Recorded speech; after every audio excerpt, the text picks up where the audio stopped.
दोस्तों नमस्कार। आज की अपनी इस ऑनलाइन क्लास में आप सभी लोगों का दोस्तों स्वागत है।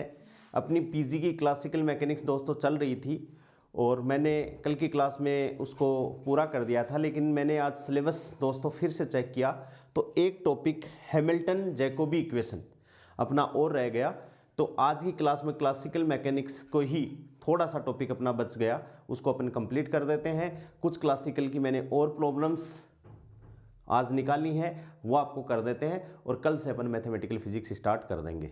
ठीक है, तो आज ये वाली क्लास है वो क्लासिकल मैकेनिक्स की ही होनी है दोस्तों। ठीक है, सबसे पहले एक नई बात मैं आपको बता रहा हूँ, क्यों कि अपन ने ल्यूलियो थ्योरम पढ़ी है। क्या कौन सी थ्योरम पढ़ ली है अपने? Liouville theorem.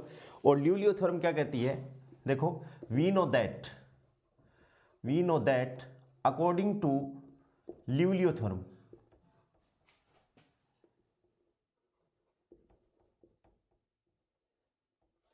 Liouville theorem, according to Liouville theorem. Liouville theorem क्या कहती है कि density of this system D rho upon D T equals to zero, यह है, या extension in the phase space element is equals to zero, D gamma upon D T equals to zero. ठीक है, यहां से अपन एक बात निकालें तो ये क्या है दोस्तों, rho equals to constant. Rho की वैल्यू क्या हो जाएगी? कांस्टेंट, तभी D rho upon D T में क्या है, change equals to D rho upon D T equals to zero, then rho equals to constant. अब अपन और जानते हैं, क्या जानते हैं? We also know from constant equation of motion, constant equation of motion, अपन क्या जानते हैं? कांस्टेंट इक्वेशन ऑफ मोशन क्या है? फलन में जब अपन ने पॉइसन और लैग्रेंज ब्रैकेट पढ़े तब ये अपन ने पढ़ी D F upon D T equals to del F upon del T और प्लस एफ एच, ये अपन ने इक्वेशन पढ़ी है। ये इक्वेशन नंबर 1 दे देता हूँ, ये इक्वेशन नंबर अपन 2 दे देते हैं। ठीक है दोस्तों, अब अपन क्या करें? रो इक्वल्स टू क्या, कांस्टेंट। मान लिया इफ एफ इक्वल्स टू रो, ये अपन ने जो फलन दे रखा है, फंक्शन अपन ने जो लिया है उसको मान लिया रो, तो ये इक्वेशन अपनी क्या बन गई दोस्तों? D rho upon D T equals to del rho upon del T और प्लस रो इंटू एच। क्या हो गया? रो इंटू एच हो गया। और इक्वेशन 1 को यदि अपन यूज करें इसमें, इक्वेशन 3 में, फ्रॉम इक्वेशन 1 एंड 3 कि 1 और 3 को यूज कर लें दोस्तों, तो ये क्या हो गया? Implies that del rho upon del T plus F rho H, क्या हो गया? रो एच इक्वल्स टू क्या हो गया दोस्तों? जीरो। ये अपने पास में इक्वेशन आ गई है। ठीक है ना। अब फॉर स्टैटिस्टिकल, बहुत इंपॉर्टेंट वर्ड है, इसको याद रखोगे आप, इसी से क्वेश्चन आना है। For statistical equilibrium,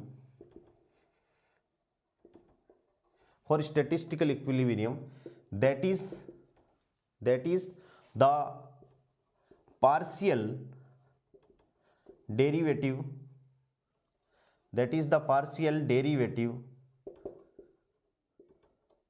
of rho या density with respect to T, the partial derivative of rho with respect to T क्या हो गया? Must vanish. यानी ये क्या है? Del rho upon del T equals to क्या है दोस्तों? जीरो है। दैट इज अपन इसको क्या कह सकते हैं? Del rho upon del T equals to zero, या अपन इसको कह सकते हैं कि density of the system is does not explicitly depends on time, कि ये टाइम पे डिपेंडेंट ही नहीं है। तो del rho upon del T की वैल्यू क्या हो जाएगी दोस्तों? जीरो हो जाएगी। और यहां से एक बहुत अच्छा रिलेशन आ जाएगा, रो एच इक्वल्स टू जीरो। ठीक है, यानी स्टैटिस्टिकल इक्विलिब्रियम में डेंसिटी और हैमिल्टोनियन का जो पॉइसन ब्रैकेट है वो वेनिश करता है, मतलब क्या होता है? Equals to zero. तो अपन इसको क्या लिख सकते हैं? सो इन स्टैटिस्टिकल, ये आ सकता है, so in statistical equilibrium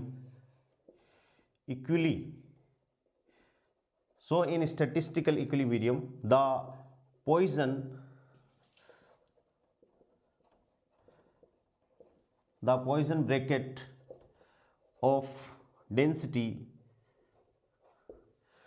with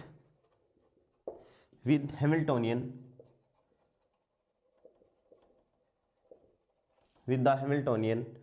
must vanish, must क्या हो जाएगा, वेनिस हो जाएगा। तो इसमें दो बातें अपन को ध्यान में रखनी है कि ये तो क्या है, ल्यूलियो थ्योरम या extension in phase space D gamma upon D tau equals to 0। Gamma का मतलब, डी गामा का मतलब दोस्तों क्या है, D X D Y D Z, ये तो तीन एलिमेंट तो पोजिशन के, और D P X D P Y D P Z, यानी फेज स्पेस है। और फेज स्पेस क्या होता है, 6 डायमेंशनल स्पेस होता है, क्योंकि उसमें 3 तो पोजीशन के कोऑर्डिनेट आते हैं और 3 ही मोमेंटम के कोऑर्डिनेट आते हैं। तो ये जब अपन ने लैग्रेंजेस पॉइसन ब्रैकेट पढ़ा था, तो ये कांस्टेंट इक्वेशन ऑफ मोशन है D F upon D T. यदि D F upon D T constant of motion है, एफ इक्वल्स टू अपन ने रो कर दिया, डी रो और डी टी कर दिया, del rho upon del T plus rho H D delta D rho upon D T equals to अपन ने 0, that is according to Liouville theorem. ठीक है, तो ये आ गया del rho upon del T plus rho H. अपन ने अब ये माना कि जो डेंसिटी रो है वो टाइम पर किसी प्रकार से डिपेंडेंट नहीं है, यानी del rho upon del T equals to क्या है, 0। ठीक है, तो रो एच इक्वल्स टू क्या आ गया दोस्तों, तो अपन को ये याद रखना है, for statistical equilibrium this is valid. ठीक है, मान लो क्वेश्चन आ जाए अपने, for statistical equilibrium following condition is correct, तो यदि अपना पढ़ा हुआ है तो ये सही है, अदरवाइज अपन इसको नहीं कर पाएंगे, क्योंकि अपन आगे इस पे बढ़ते ही नहीं है। अपनी सोच ये है कि क्लासिकल मैकेनिक्स में ये क्वेश्चन नहीं आएगा। ठीक है, तो कि कहीं से भी ये क्वेश्चन अपन ने आ सकता है। ठीक है, तो इसको आप बहुत अच्छे से ध्यान रखोगे।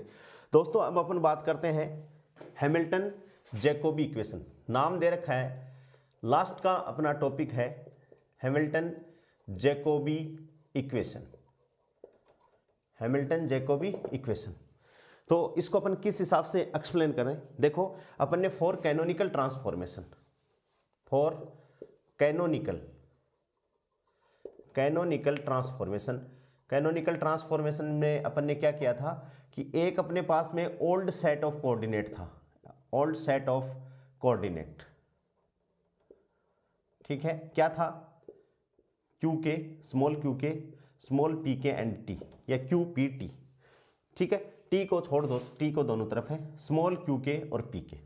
ठीक है, कैनोनिकल में, और एक न्यू सेट ऑफ कोऑर्डिनेट लिया था अपन ने, क्या लिया था, new set of coordinate. New set of coordinate अपन ने क्या लिया था, कैपिटल क्यू के और कैपिटल पी के। ये तो ओल्ड में लिया था और ये न्यू में लिया था, और अपन ने इसको ओल्ड से न्यू और न्यू से ओल्ड में, मतलब अपन ने क्या कर दिया था, ट्रांसफॉर्म। और इन दोनों अपन ने ऐसा कर दिया था, तो इसको अपन ने क्या कहा था, कैनोनिकल, क्या कहा था, कैनोनिकल ट्रांसफॉर्मेशन। क्या कहा था दोस्तों, कैनोनिकल ट्रांसफॉर्मेशन, कि क्यू के पी के में अपन यदि ट्रांसफॉर्म करते हैं, जिसको पॉइंट ट्रांसफॉर्मेशन या कैनोनिकल ट्रांसफॉर्मेशन अपन कह रहे थे। ठीक है, एक तो ये बात अपन ने पढ़ ली थी। दूसरी दोस्तों अपन ने क्या, हैमिल्टोनियन जो था वो एक ओल्ड कोऑर्डिनेट सिस्टम में और एक नए में। ठीक है,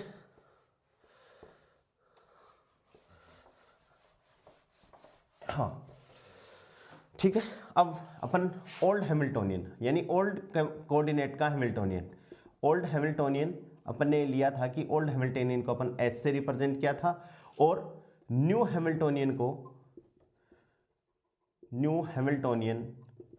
को अपन ने के से रिप्रेजेंट किया था। आप देखोगे तो वहां अपन ने के लिख रखा है। ठीक है, और एच और के में संबंध अपन ने लिखा था। अब जैसे ये अपने ओल्ड कोऑर्डिनेट सिस्टम है, ये न्यू कोऑर्डिनेट सिस्टम है, ये ओल्ड कोऑर्डिनेट का हैमिल्टोनियन है, ये न्यू हैमिल्टोनियन है, यानी न्यू कोऑर्डिनेट का हैमिल्टोनियन। ठीक है, यानी अपन ये कह सकते हैं ओल्ड कोऑर्डिनेट हैमिल्टोनियन, और ये अपन न्यू कोऑर्डिनेट हैमिल्टोनियन। ठीक है भाई, अपन ने इतना कर दिया। अब न्यू इक्वेशन ऑफ मोशन, यहां इक्वेशन ऑफ मोशन का मतलब है हैमिल्टन्स इक्वेशन ऑफ मोशन। क्या दोस्तों, हैमिल्टन इक्वेशन ऑफ मोशन क्या था, पी के डॉट, अपन नए कोऑर्डिनेट की बात कर रहे हैं, पी के डॉट बराबर माइनस डेल के, क्योंकि यहां नया हैमिल्टोनियन क्या है दोस्तों, के, तो डेल्टा के अपॉन डेल्टा क्यू के, और क्यू के डॉट बराबर क्या आ जाएगा, डेल के अपॉन डेल कैपिटल पी के। ये नया हैमिल्टोनियन है, ये बड़ा पी के है, ये क्यू के डॉट है, ये के, ये बड़ा क्यू के, और ये क्या है दोस्तों पी के डॉट। ठीक है भाई। इफ वी रिक्वायर, क्या, इफ वी रिक्वायर दैट, यदि अपन क्या चाहते हैं, if you require that the transformed Hamiltonian, that the transformed Hamiltonian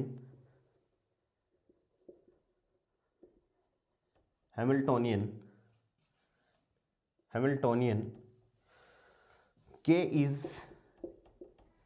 is identically zero, यदि अपन ऐसा मान लें identically zero, that is k equals to zero. क्या है दोस्तों कि k की वैल्यू अपने लिए क्या हो जाए, जीरो हो जाए, अपन ऐसा मान लें। ठीक है, यदि अपन ऐसा मान लें तो ये इक्वेशन क्या दे दी अपन ने, इसको अपन दे देते हैं equation 1।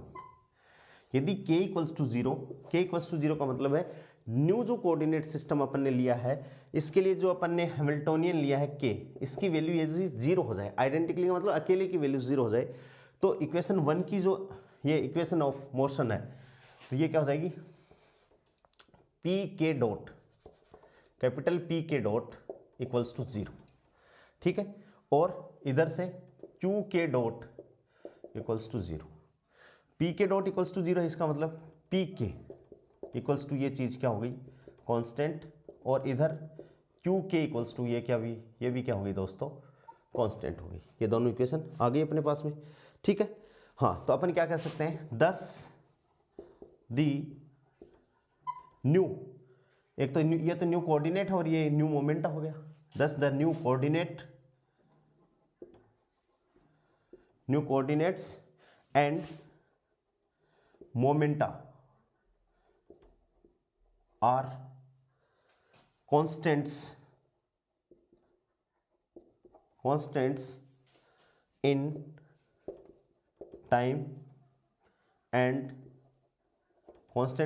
and they are cyclic, they are क्या है दोस्तों, साइक्लिक भी, they are cyclic। साइक्लिक का मतलब है कि इसका D P K upon D T equals to zero, यानी टी के रिस्पेक्ट में क्या है, साइक्लिक। साइक्लिक का मतलब वह कोऑर्डिनेट उसके रिस्पेक्ट में उसका अवकलन पार्शियल डिफरेंशिएशन क्या है, इक्वल्स टू जीरो है, दैट इज साइक्लिक। जैसे इसका है तो इसको अपन क्या कर सकते हैं कि del Q K, P K dot का मतलब del P K upon del T equals to zero, that means P K equals to constant. तो अपन ने कह दिया कि new coordinates and momenta are constant in time and they are cyclic. और अपन ने पढ़ा था कि जो कोऑर्डिनेट यदि हैमिल्टोनियन में साइक्लिक है, लैग्रेंजियन में साइक्लिक है, वो कोऑर्डिनेट हैमिल्टोनियन में भी साइक्लिक होगा, क्योंकि ये अपन ने पीछे पढ़ा था कि Lagrangian is depends on Q K dot and Hamiltonian is depends on H Q K और पी के। ठीक है, तो यहाँ तो किस पे डिपेंड कर रहा है, इस पे डिपेंड कर रहा है। तो जो कोऑर्डिनेट इसमें होगा साइक्लिक होगा, वो एच में भी क्या होगा, साइक्लिक होगा, क्योंकि एच और एल इसमें संबंध रिलेशन क्या है, एच इक्वल्स टू के क्यू के डॉट पी के और माइनस एल। यहाँ न तो कोऑर्डिनेट है, एक तो क्या है वेलोसिटी, एक मोमेंटम, तो जो साइक्लिक इसमें है वो भी साइक्लिक क्या होगा, इसमें होगा। यानी एल में जो कोऑर्डिनेट नहीं होगा वो एच में भी नहीं होगा, इस बात को आपको ध्यान रखना है। अब अपन जानते हैं, वी नो दैट, क्या जानते हैं, we know that the relation between old Hamiltonian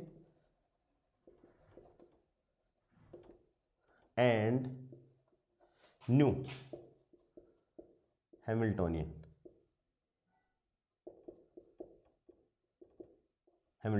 क्या है रिलेशन, अपन ने बहुत बार लिखा है, के बराबर H plus del F upon delta T. ठीक है, यहाँ if K equals to zero, K equals to zero तो क्या हो गया, implies that K equals to zero, तो H plus del F upon delta T बराबर क्या हो गया, जीरो। ठीक है, ये आ गया। और यदि ये जीरो है तो यहां से अपन क्या लिख सकते हैं, इंप्लाइज दैट एच क्या है, ओल्ड कोऑर्डिनेट सिस्टम का हैमिल्टोनियन, तो H is the function of Q K P के टी और plus delta F upon delta T, ये अपने पास में आ गया। ठीक है, वेयर एच को अपन यदि एक्सप्लेन करें, जनरल लिखें, where H in general, in general का मतलब है H is the function of किस किस का, Q1 Q2 Qn, P1 P2 Pn, और ये क्या है T, किसका फंक्शन हो जाएगा, Q1 से लेके n तक। और दोस्तों अपन टेंसर में पढ़ेंगे तो k यदि किसी लेटर के लगा हुआ है तो k का मतलब ही क्या है 1 to n है, जिसको अपन क्या बोलते हैं आइंस्टीन समेशन कन्वेंशन। ठीक है, तो k का मतलब क्या है, q की वैल्यू 1 से n है, t की वैल्यू 1 से n है और t अकेला है, तो h है उसकी वैल्यू कहाँ तक, h is the function of, इस हिसाब से। ठीक है, अब अपन ने क्या कहा, वी टेक, अपन ने लिया क्या, वी टेक F2, अपन ने पढ़ा था कि फंक्शन ऑफ Q, छोटा q, q के, कैपिटल P के और T। तो ये कैसी कैटेगरी थी फंक्शन की, जो अपन ने जनरेटिंग फंक्शन माना उसमें ये दूसरी कैटेगरी थी। कौन सी कैटेगरी थी, दूसरी कैटेगरी थी कि F2 है वो फंक्शन है किसका, q के का, छोटा q के, कैपिटल P के और T। और यहाँ से P के यदि इसकी ट्रांसफॉर्मेशन इक्वेशन देखें तो P के इक्वल्स टू क्या था, delta F upon del F2 upon del Q K. आप देख लोगे कि जो ट्रांसफॉर्मेशन इक्वेशन अपन ने हर जनरेटिंग फंक्शन के लिए दो दो लिखी थी, उसमें से इसमें क्या नहीं है, P के नहीं है, तो P के और डेल F2 अपॉन क्या आ गया, डेल Q के आ गया। ठीक है, यहाँ से तो अब अपन किसके लिए लिखें, इसको ऐसे लिख दें, कैसे लिखें कि H is the function of Q के, और पी के की जगह क्या रख दें, delta F2 upon del Q के। ये जो पी के है इसकी जगह अपन ने क्या रख दिया, ये रख दिया, और क्या हो गया T। ठीक है, और प्लस डेल्टा F2 अपॉन क्या कर दिया, डेल्टा T, और इक्वल्स टू क्या कर दिया, 0 कर दिया। इस इक्वेशन को मैं दे देता हूँ कैपिटल A नाम, ये इंपॉर्टेंट इक्वेशन आ गई। ये जो पी के था, ठीक है, पी के की जगह अपन ने क्या कर दिया, ये ट्रांसफॉर्मेशन इक्वेशन अपन ने यहाँ पर लगा दी, और अपन ने माना कि F क्या है, लेट। अपन ने माना है कि लेट जो F जो फलन है वो क्या है, F2 है, और F2 क्या है, जो अपन ने कैनोनिकल ट्रांसफॉर्मेशन में जो फंक्शन की 4 फॉर्म पढ़ी थी उसमें एक फॉर्म है जो छोटे क्यू के कोऑर्डिनेट, कैपिटल P के और T पे क्या है दोस्तों, डिपेंड करता है। अब दोस्तों देखिए इसके आगे अपन क्या बात कर रहे हैं कि इसके आगे क्या होना है, ये इक्वेशन एक बार आप लोगों को पढ़ लेनी है। ठीक है, यहां से देखिए ये हो गया H बराबर Q के डेल F2 T, और ये आ गया। अब अपन जानते हैं चूंकि F2 is the function of F2 Q के का फंक्शन है, कैपिटल P के और T का फंक्शन है। ठीक है भाई, अब इसका टोटल टाइम डेरिवेटिव अपन ने लिया है, तो total time derivative dF2 upon dt equals to K del F2 upon del Q K dot, ठीक है, plus sigma K del F2 upon del capital P K dot, और plus del F2 upon delta T और dt upon dt। ये इसका total time derivative आ गया। यहाँ से इसका टोटल टाइम डेरिवेटिव निकालें तो dF2 अपॉन dt बराबर K del F2 upon del Q K dot, plus K del F2 upon del P K, capital P K dot, ठीक है, और plus del F2 upon delta T। ये अपने पास में आ गया। ठीक है, अब चूंकि क्या है कि भाई यहाँ से अपन ने P के डॉट ये लिया था और K इक्वल्स टू 0 माना था, तो P K dot equals to क्या है, P के डॉट अपन ने कंसिडर किया था 0, और del F2 upon delta T, del F2 upon delta T, ये इक्वेशन से माइनस H पक्षांतरण करेंगे तो ये क्या हो गया, माइनस का H, और del F2 upon del Q के बराबर क्या है, छोटा P के, ये रहा। P के डॉट अपन ने वहाँ से माना था, इससे जस्ट पीछे वाला जो मैंने बोर्ड पे मिटाया वो K बराबर 0 है, तो P के डॉट बराबर 0 लिया था, ये रख रहे हैं। Del F2 upon del T क्या है, यहाँ से पक्षांतरण करोगे तो माइनस एच आ जाएगा, और del F2 upon del Q के क्या है, छोटा पी के।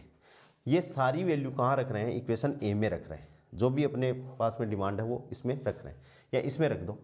तो dF2 upon dt equals to क्या आ गया, पहली इक्वेशन क्या है भाई, के, तो ये क्या हो गई, del F2 upon del Q K P K, ठीक है, और क्यू के डॉट,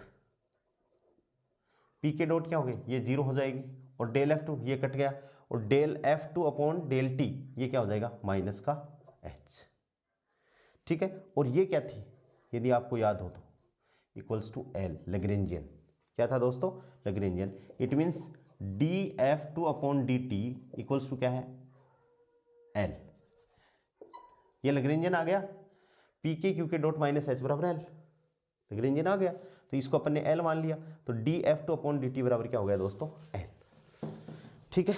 अब यहां से हैमिल्टन प्रिंसिपल आ गया, जो अपन ने इससे पीछे वाली क्लास में अपन ने डायरेक्ट पढ़ा था। यहां से dF2 बराबर L into D T implies that F2 equals to integration L into D T, जिसको अपन ने मान लिया S, क्या मान लिया, जिसको अपन ने S मान लिया, लेट, ये अपन ने क्या मान लिया, एक नया फंक्शन मान लिया, इसको अपन ने मान लिया लेट, और ये t के सापेक्ष है समाकलन, तो इसकी लिमिट भी कुछ हो सकती है, ठीक है ना। अपन इसके नीचे लिखते हैं, where S is the familiar, where S is the familiar action of the system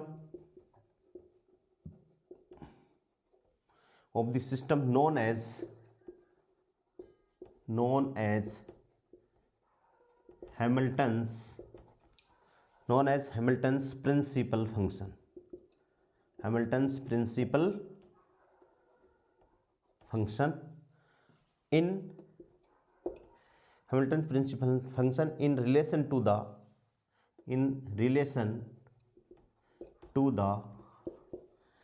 variational principle,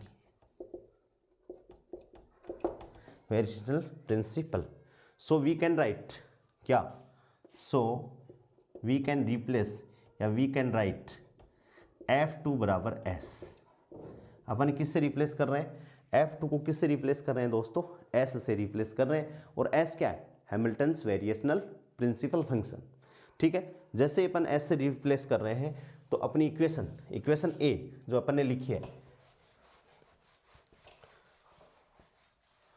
ये आपने, so we can write F2 बराबर S, then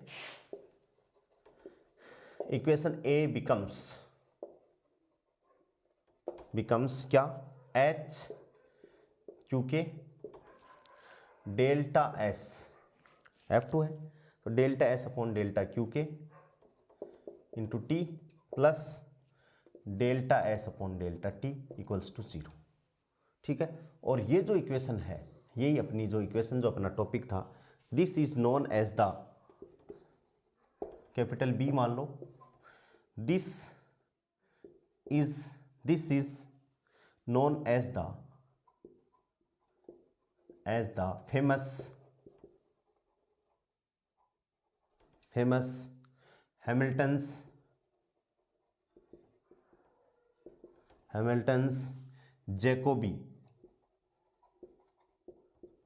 Hamilton's Jacobi equation, which is, ये नीचे वाली लाइन इसके ये वर्ड लिख रहा हूं बहुत इंपॉर्टेंट है, विच इज ए पार्शियल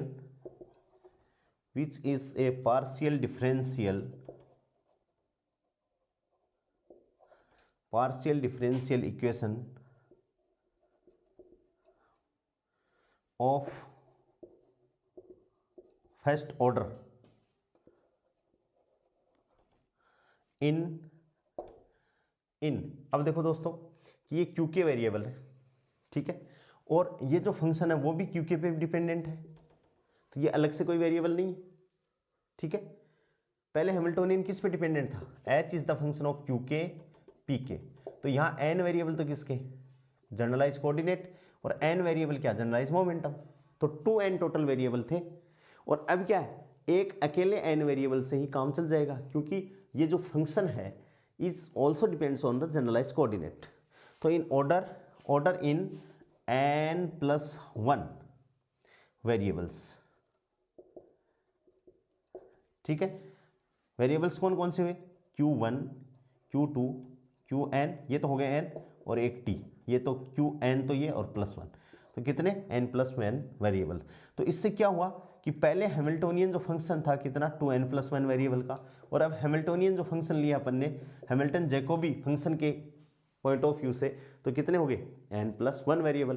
तो वेरिएबल क्या हो गए, कम हो गए, तो चीज़ें क्या हो जाएंगी, आसान हो जाएंगी। तो ये भी क्या है, एक जो प्रॉब्लम्स अपनी दी हुई है उनको सोल्व करने का एक आसान तरीका है, जो हैमिल्टन्स जैकोबी इक्वेशन नाम से फेमस है। ये आपको याद करना है। ऐसे भी आ सकता है h + डेल s और डेल t इक्वल्स टू 0, ये भी ऑप्शन हो सकता है। h इक्वल्स टू ये भी हो सकता है, माइनस डेल s और डेल t, ये भी हो सकता है। तो आपको हर तरीके से इसको याद रखना है, ठीक है। तो ये हैमिल्टन जैकोबी इक्वेशन है जो अपने सिलेबस में है, ठीक है। तो ये एक बच गया था टॉपिक, तो उसको मैंने आपको लोगों को करवा दिया। अब दोस्तों देखिए, इस पे बेस्ड कुछ क्वेश्चंस हैं, न्यूमेरिकल क्वेश्चंस, वो किस हिसाब से एग्जाम में क्वेश्चन आते हैं वो अपन करते हैं हैमिल्टन जैकोबी इक्वेशन पे बेस्ड, ठीक है। सबसे पहला क्वेश्चन देखिए, हाँ, इस हैमिल्टन जैकोबी इक्वेशन पे ही बेस्ड है क्वेश्चन। एक तो देखो ये n+1 वेरिएबल वाला क्वेश्चन इंपॉर्टेंट है, इस इक्वेशन की फॉर्मेशन क्या है वो भी इंपॉर्टेंट है। अब दोस्तों देखिए,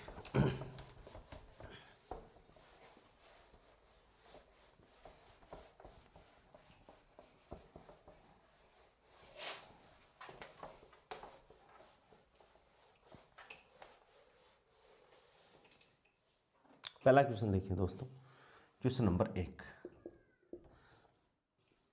पहला क्वेश्चन है Hamilton's principal function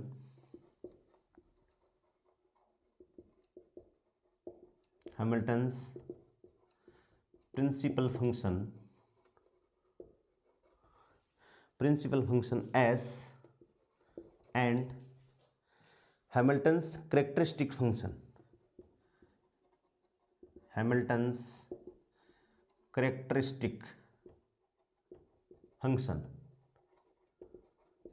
W for conservative system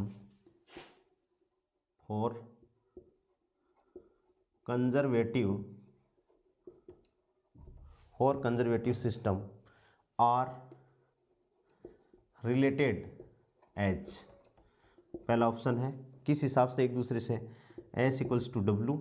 option second है दोस्तों S equals to W minus ET। Option third है दोस्तों S बराबर W plus ET। Option fourth है दोस्तों S is not related to W, S is not related to W, W से related ही नहीं है। Where is the total energy, E क्या है, where E is the total energy and T is the time, T is time, ठीक है। तो इसका सही आंसर दोस्तों क्या है, S बराबर W माइनस ET। ये याद रख लोगे आप, S बराबर W माइनस ET। ऐसा का ऐसा यदि क्वेश्चन आ गया तो बहुत सिंपल क्वेश्चन हो जाएगा, ठीक है। क्वेश्चन नंबर 1 हो गया। क्वेश्चन नंबर 2 क्या है दोस्तों, for a one dimensional harmonic oscillator, for a one dimensional harmonic oscillator, for a one dimensional harmonic oscillator the representative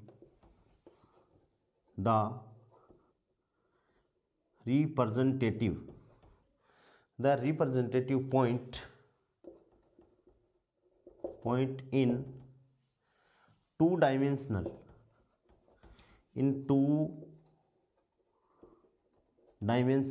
plane space, two-dimensional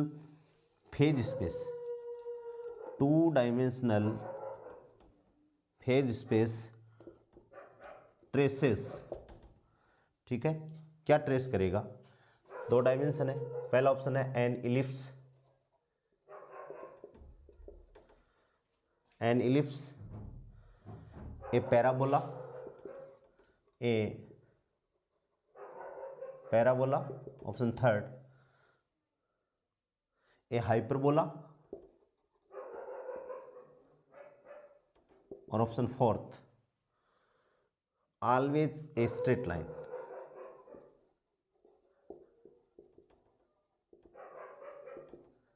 always a straight line. तो इसका answer क्या है दोस्तों? A, an ellipse. Phase space की बात आए तो N ellipse, ये क्वेश्चन बहुत बार आया हुआ है। ठीक है, नेक्स्ट क्वेश्चन नंबर 3। क्वेश्चन 3 क्या है? The action and angle variable, the action and angle variables have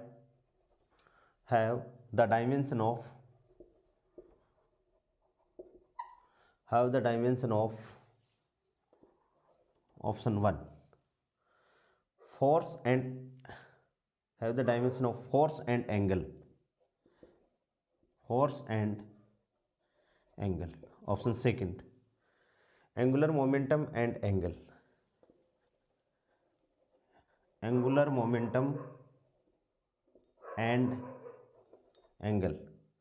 the action, देखो क्वेश्चन है the action and angle variables have the dimension of force and angle, angular momentum and angle, option third energy and angle, और option fourth है दोस्तों are dimensionless quantity, are dimensionless quantity. तो आप तो जैसे ही angle का नाम आएगा तो कह दोगे डायमेंशनलेस क्वांटिटी है, लेकिन इसका आंसर क्या है? Angular momentum and angle. कि एंगल है तो एंगल की तो एंगल हो जाएगी, और एक्शन की क्या हो जाएगी? एंगुलर मोमेंटम हो जाएगी। ठीक है, इसका आंसर दोस्तों क्या है? बी है।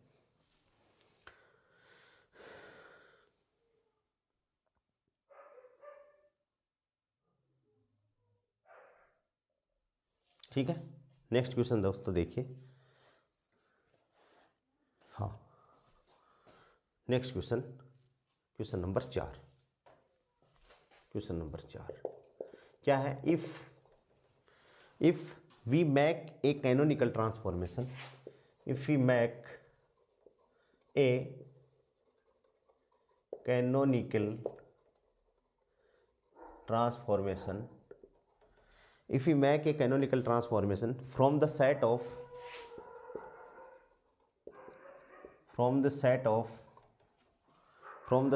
variables qk pk, from the set of variables qk pk to new set of variables, और न्यू सेट ऑफ वेरिएबल्स क्या है? पी के क्यू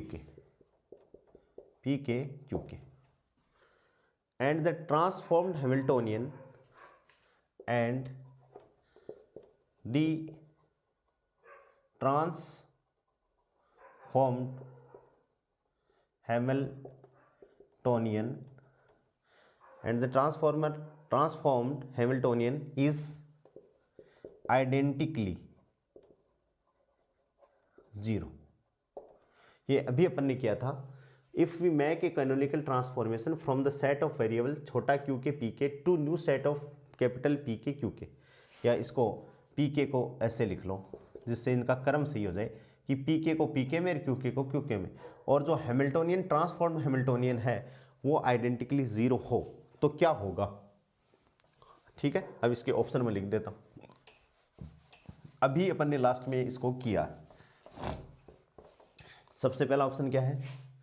पहला ऑप्शन है the new variables are constant in time, the new variables are constant in time, option B the new variables are cyclic, the new variables are cyclic, option C the old variables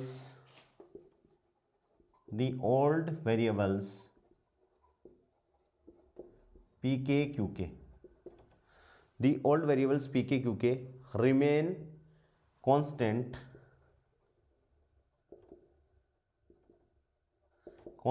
in time, remain constant in time। और D क्या है दोस्तों, the momentum coordinates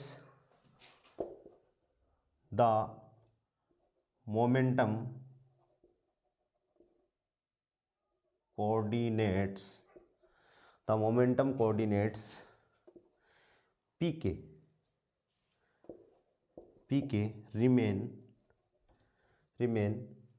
constant in time। Question बहुत ज़ोरदार है, ये मानो कि आ ही सकता है। तो इसमें एक तो ये ऑप्शन सही है और ये ऑप्शन सही है। इसमें कूट आ सकता है कि निम्न में से कौन सा सही है। तो the new variables are constant in time, the new variables are cyclic, ये दोनों बात आई थी वहाँ पर, और मैंने जोर देके आपको अंडरलाइन भी करवाया था कि the new variables are constant in time है। P K dot equals to क्या आया था अपन ने, P K dot, capital P K dot equals to 0, और द न्यू कोऑर्डिनेट था यहाँ से कि delta P K upon delta T equals to 0 था, और delta Q K upon delta T equals to ये भी क्या था, 0 था।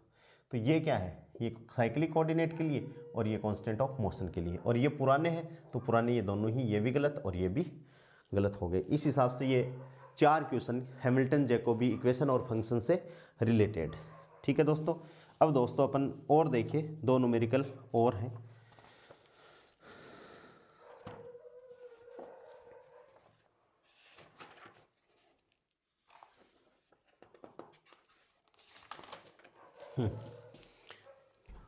नेक्स्ट क्वेश्चन देखिए, वो ब्रैकेट्स पे है, लैंग्वेज की क्वेश्चन है, पॉइसन ब्रैकेट और लैग्रेंजेस ब्रैकेट पे है, उनको भी अपन कर लेते हैं। क्लासिकल मैकेनिक्स का अपना क्वेश्चन गलत नहीं होना चाहिए।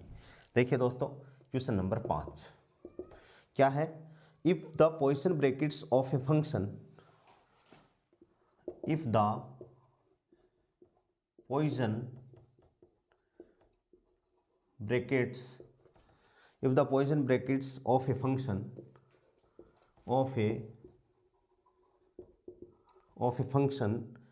with the Hamiltonian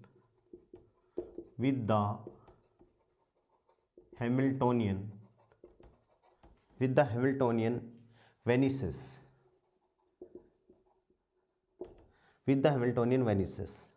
option A, the function depends upon time, the function depends upon time, the function depends upon time, the function is a constant। B, the function is a constant of motion, the function is a constant of motion, the function does not depend on time, the function does not depend upon time, explicitly, does not depend upon time explicitly, CITLY।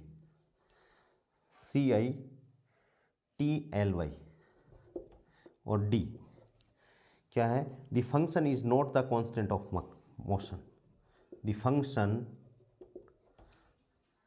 Is not the constant of motion, ये function constant of motion नहीं है। इसमें कौन कौन सा है दोस्तों, एक तो इसका बी करेक्ट, बहुत अच्छा क्वेश्चन है ये, इसमें कंफ्यूज होते हैं बच्चे, और एक सी भी correct, the function does not depend upon time explicitly. ये दोनों कंडीशन होंगी तो ही पॉइसन ब्रैकेट उसके साथ में क्या होगा, वेनिश होगा। अभी अपन ने इससे जस्ट पहले अपन ने पढ़ा है रो एच इक्वल्स टू 0 पढ़ा है, वो ये कंडीशन है। ठीक है, समझ में आ गया। Question number 2, question number 6, question 6 क्या है, the correct relation for Poisson brackets are, the correct relation for the Poisson brackets are. Option first QK QL बराबर कितना है, delta KL। Option second QK QL 0। Option third QK PK equals to 0। और the fourth option है QK PK बराबर 1। ठीक है, तो इसमें एक तो बी QK QL ये सही है और एक फोर्थ चौथा सही है, बी और डी। क्वेश्चन बहुत देखने में बहुत आसान है, लेकिन अपन कंफ्यूज हो ही जाते हैं यदि अपना किया हुआ नहीं है। तो ये भी सही है, फंडामेंटल पोजीशन ब्रैकेट है QK PK दोनों KK हैं, तो ये 1 हो जाएगा। क्रोनिकल डेल्टा आना ही नहीं चाहिए, जैसे यहाँ आ रखा है तो ये अलग अलग है, तो डेल्टा KL इक्वल्स टू 0 आना चाहिए। ठीक है, तो ये बी और डी इसका क्या आंसर सही हो गया। ठीक है, क्वेश्चन नंबर 7 क्या है, for Lagrange's bracket, for Lagrange's brackets. ठीक है, लैग्रेंजेस ब्रैकेट के लिए पहला ऑप्शन क्या है, PIPJ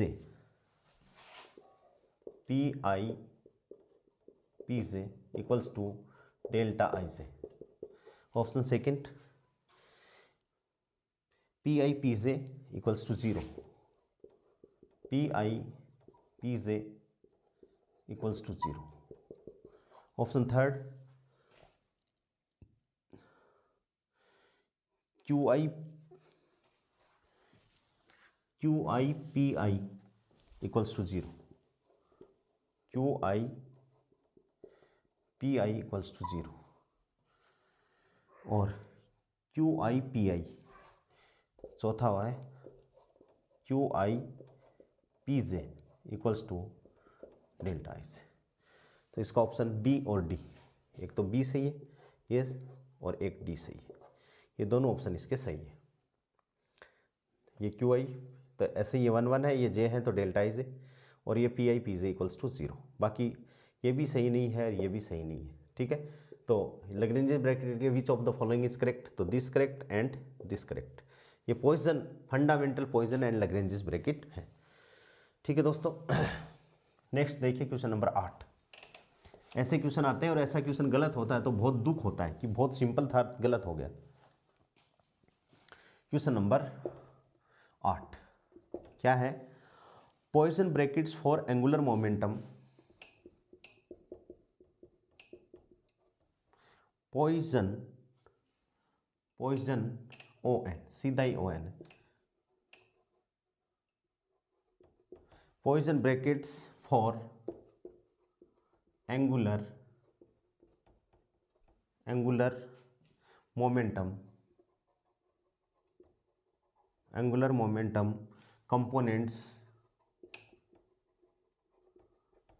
एंगुलर मोमेंटम कंपोनेंट्स क्या है भाई, JX JY JZ। ठीक है, सेटिस्फाई द रिलेशन, इसको मैंने आप लोगों को पूरा डिटेल से करवाया है। ठीक है, अब इसमें अपन को ये करना है। सबसे पहला क्या है, JX PX इक्वल्स टू क्या है भाई 0। Option B JX PZ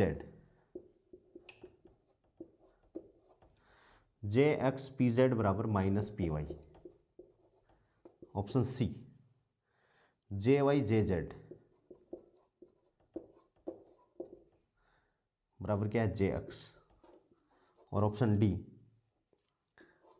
JY JZ बराबर है -JX।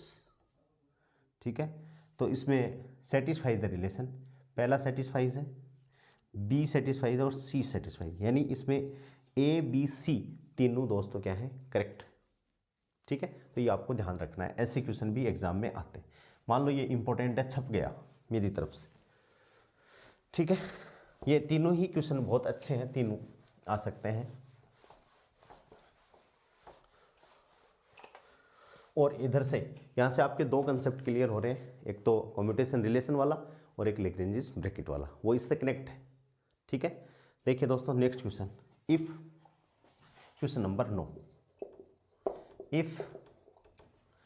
इफ पी के एंड क्यू के, इफ पी के एंड क्यू के बराबर क्या है 1 2 3 एंड एन, के बराबर 1 2 3 1 2 3 3 1 2 3 represent the momentum, represent the momentum and position coordinate, momentum and position, momentum and position coordinates, momentum and position coordinates respectively for a particle, respectively for a particles। ठीक है, option A, the space, the phase space is 6 dimensional, पहला option है the phase space is 6 dimensional, the phase space is 6 dimensional, option B, the configuration space is 6 dimensional, the configuration space is, the configuration space is 6 dimensional, C, the configuration space is 6 dimensional, the phase space is 3 dimensional, the phase space is 3 dimensional। ठीक है, और the D है the configuration space is 3 dimensional, the configuration space is 3 dimensional. ठीक है, तो the configuration space यानी अपना x Y Z 3 dimensional होता है, सीधी सी बात है, और the phase space is 6 dimensional होता है। 3 तो इसमें पोजीशन के और 3 मोमेंटम के कोऑर्डिनेट आते हैं, तो इसमें आंसर हो गया ए और डी। इसका आंसर क्या हो गया दोस्तों, ए एंड डी। ठीक है, नेक्स्ट क्वेश्चन बहुत सिंपल है, question number 10, the phase space refers to, the phase space refers to, the phase space refers to position coordinates A, position coordinates, option B, momentum coordinates,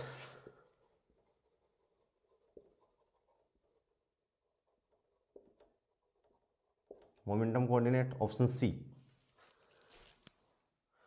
the phase space is both position and momentum coordinates, both position and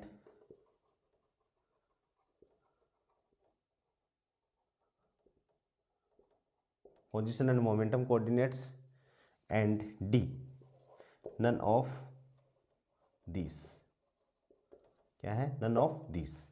ठीक है, तो the phase space refers to both 6 dimensional space है।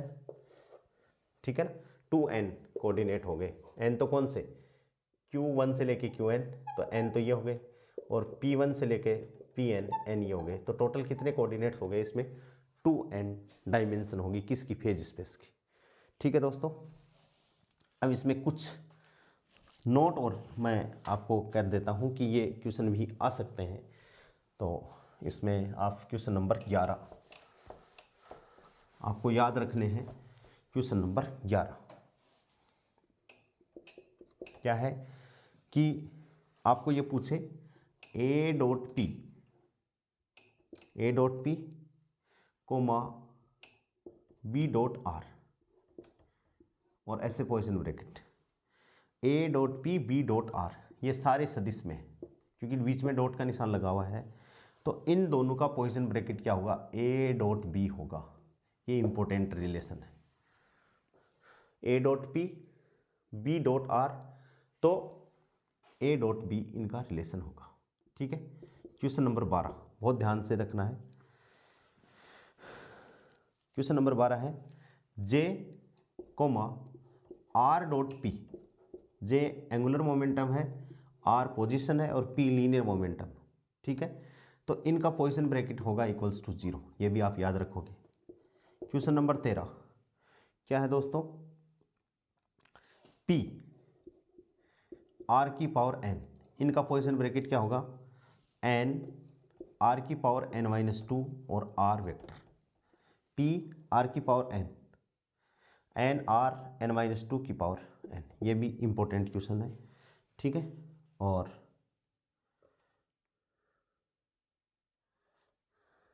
Question number 14 थोड़ा थोड़ा ध्यान में रखना है इनको। P का A डॉट आर, P का A dot are square, A dot are square के साथ में पोजीशन ब्रैकेट क्या होगा, 2A A dot are, 2A A भी यहाँ भी वेक्टर है, P A डॉट आर का होल स्क्वायर, ठीक है, का पोजीशन ब्रैकेट क्या होगा, 2A A डॉट आर। ये भी इंपॉर्टेंट है, ये जो मैं लिखवा रहा हूँ आपको ये आए हुए क्वेश्चन है नेट गेट में। और क्वेश्चन नंबर 15 जैसी उपाध्याय की बुक से लिखवा रहा हूँ, ये 15 बात सबसे इंपॉर्टेंट क्या है, A डॉट जे, ठीक है, कोमा B डॉट जे का पोजीशन ब्रैकेट क्या हो जाएगा, A क्रॉस B और डॉट जे। ये आपको याद रखने हैं। ठीक है, तो क्वेश्चन नंबर 10 तो मैंने आपको करवा दिए, और ये कुछ रिलेशन है जो आपको याद रख लोगे तो आपके स्वास्थ्य के लिए ठीक रहेगा, वरना तो यदि निकालने इनको बैठोगे तो आपकी एक क्वेश्चन में 5 या 6 मिनट वेस्ट हो जाएंगी। और 5-6 मिनट का एग्ज़ाम के टाइम पे वेस्ट होने का मतलब 5-6 मिनट वेस्ट होने के बाद में भी यदि अपनी प्रैक्टिस है तो सही होगा, अदरवाइज हो सकता है कहीं प्लस माइनस की मिस्टेक हो जाए, अपना क्वेश्चन गलत हो जाए। तो इनको थोड़ा सा आप देख लेना, ये मैंने आपको जेसी उपाध्याय की बुक से लिखवाए। ठीक है दोस्तों, तो आज क्लासिकल मैकेनिक्स का पॉइंट टू पॉइंट सिलेबस जो अपने फर्स्ट ग्रेड में था वो लगभग कंप्लीट ही हो गया है पूरा का पूरा। और इसके साथ ही मैंने हर जो भी टॉपिक पढ़ाया है उससे रिलेटेड मैंने आपको प्रॉब्लम्स करवा दी हैं। मेरे हिसाब से जो मैंने करवाया है उससे बाहर आपका फर्स्ट ग्रेड का क्वेश्चन एग्ज़ाम से जाना नहीं चाहिए। फर्स्ट ग्रेड ही क्या, मेरे हिसाब से तो नेट का जो भी टॉपिक अपन ने पढ़ाया है वहाँ से तो नेट का क्वेश्चन भी बाहर जाना नहीं चाहिए। और डिपेंड करता है आप लोगों की प्रैक्टिस पे कि आप लोग प्रैक्टिस कर रहे हो या नहीं कर रहे हो। और दोस्तों कल अपन मैथमेटिकल फिजिक्स की मैट्रिसेस अपन स्टार्ट करेंगे, और उसमें आइगन वैल्यू प्रॉब्लम वो कहीं से भी रिलेट होके, जैसे आइगन वैल्यू का नाम कहाँ है, क्वांटम में भी है, आइगन फंक्शन का नाम है तो आइगन वैल्यू भी आ गई, वहाँ से भी आ सकता है और इधर से भी, अपने मैट्रिसेस में भी मैट्रिक्स की आइगन वैल्यू निकलती है। तो अपन कल मैथमेटिकल फिजिक्स को स्टार्ट करेंगे। आज के लिए इतना ही, बहुत बहुत थैंक्स। सभी लोगों से फिर से रिक्वेस्ट कि चैनल को ज़्यादा से ज़्यादा पहुँचाइए लोगों के पास में, ताकि हर बंदा इसको सब्सक्राइब कर ले। और जैसे ही फर्स्ट ग्रेड का सिलेबस कंप्लीट हो जाएगा अपन पूरी की पूरी क्लास नेट पूरा डिटेल से सिलेबस मैं पढ़ाऊँगा फिजिक्स का, और अपनी जो 11वीं 12वीं की जो इंग्लिश मीडियम की बुक है वो भी अपन चालू करेंगे। ठीक है दोस्तों, बहुत बहुत धन्यवाद, थैंक्स।